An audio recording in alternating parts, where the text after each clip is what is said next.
Hi, I'm Alisha Powers. And I'm Ashley Miller. And we're from Southwest Ohio. We're going to go ahead and run this as a Q&A session so you can hear the questions that we answered. First question I'm going to direct to Ashley. What problem were you trying to solve or improve? Yeah, so Alisha and I back in March joined an incubator session that was all about core member impact. So the problem we were working to solve was how do we get our first year core members specifically to notice and name their impact and be able to specifically explain like how they were able to achieve that impact. And our Cali scores and looking at our Cali scores specifically for our first years was what sort of led us to focusing on that group in particular. I agree. What were some of the root causes you identified of your problem? Yeah, so when asking ourselves, like, why is this a challenge for our, especially first year core members, really two sort of root causes came up. One, it just really hadn't been a priority before for us to like have core members be able to name and explain, like especially the how behind like their impact that they were having in their classroom. And like all of the examples that we were showing our first year core members weren't actually of like first year core member success in Southwest Ohio. The examples of what we were calling like high impact classrooms were coming from places like Suleiman, places like teachers who had been teaching for multiple years, or people who were outside of SWO. We weren't showing examples of specifically like what first year success in SWO could look like. So it's hard for core members to see and name that for themselves.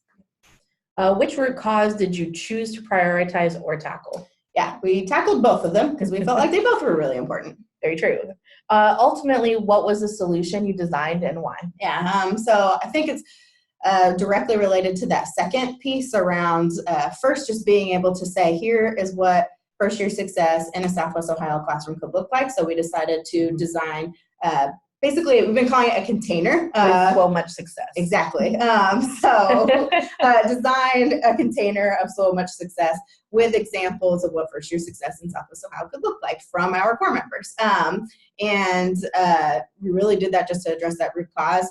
And if we're having this container, we could use it throughout the year to keep coming back to make it more of a priority and have our core members create and design their own profiles to be uploaded into this container.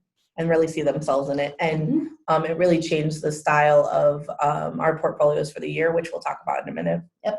So that brings us to our next question, which Alisha is going to lead us in answering. What measures did you identify or put into place to know whether or not the solution was working? Yeah, so we did a ton of data work.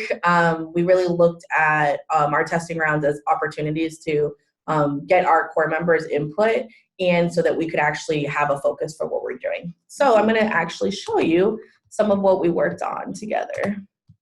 So in our first test round, which as we all know, I have a million things open because looks great. You're busy. Yep.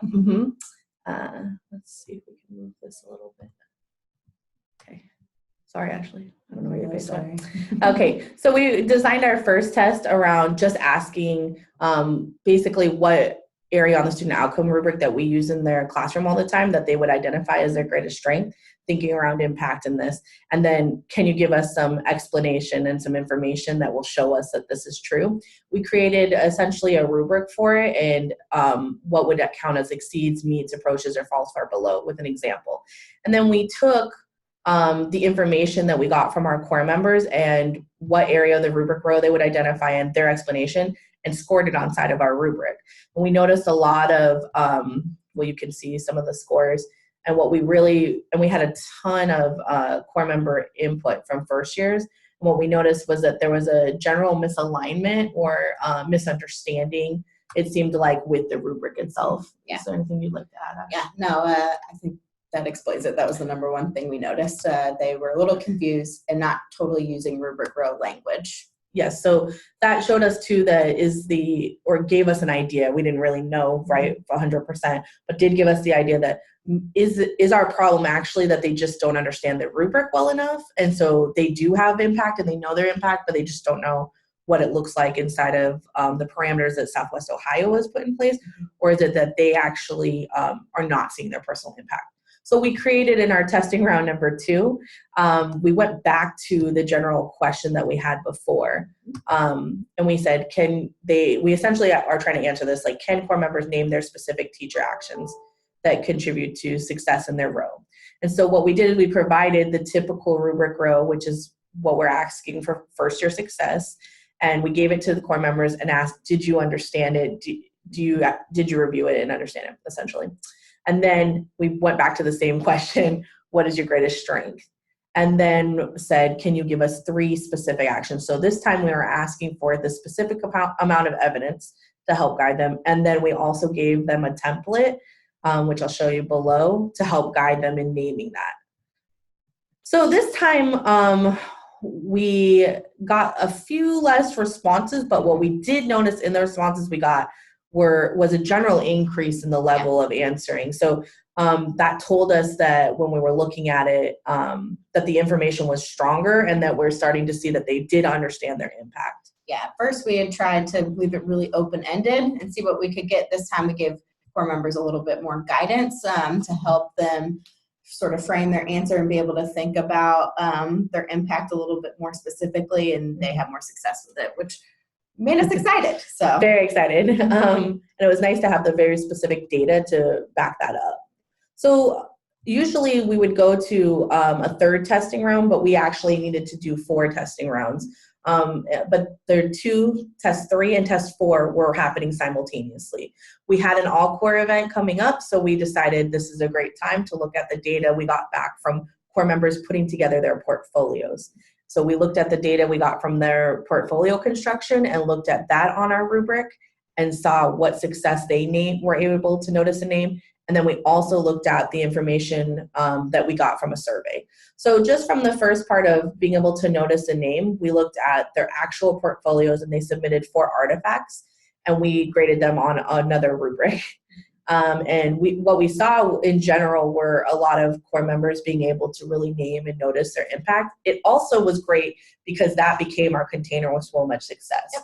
So it really cut down the amount of work that we were actually doing because we were able to take what core members already did and apply it and make it useful. Yes. And so our last test was we asked survey questions essentially to see, was this even useful to you? Did you find, meaning in this? And so we asked essentially this portfolio project, did it help you name impact and success?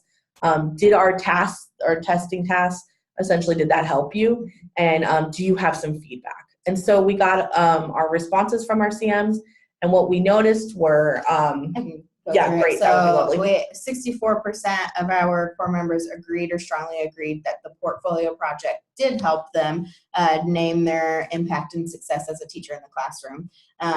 About 55% of our core members said that the newsletter tasks, or the test 1 and test 2 for us, had helped them in completing this project.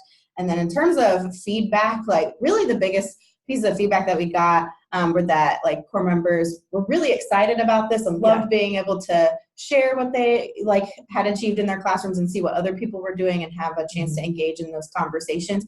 However, they really wish that was something that had happened throughout the year, that we had talked about throughout the year, and they wish that they had more time to work on their portfolio product. Which really, for us, is great news because it means that they just wanted more opportunities to notice and name their impact. Which leads us to our last question, which was, what has been the impact of your innovative ideas so far? We've actually had quite a bit of impact. Essentially, we've used that container with so much success during our induction round for our incoming core members. We also used it during orientation. And what we did is essentially during inductions, we allowed them to look at these containers with first year so much success and really get an idea, a basis of what it means in connection with the rubric that we'll be using. And they got to see our actual second year core members, which really gave them more contextual understanding of the people that they're going to work with and what that meant and the impact that they already had. And so overwhelmingly, it was received with positive attention. And then we used it again at orientation to have them compare it to their institute experience and what they're already starting to understand about teaching. We've also used it in newsletter tasks because we redesigned our portfolio process and we're going to be having it twice a year instead of one time a year. So core members in December will come together and present their portfolio project as well as in May. and we have them doing different tasks as we go on. So the last thing we'll show you is essentially we as a coaching team created a impact scope and sequence for the year and started putting in for throughout the year, what are the asks we're going to have for core members? When do we get the feedback from core members? When do they influence essentially what we're doing? So it's really affected a lot of the work that we've been doing. Yeah, we're excited to see how it rolls out this year. Very much. Thanks for listening to us, and reach out if you have any questions. Alisha Powers. Ashley Miller from SWO. Thanks. Bye. Bye.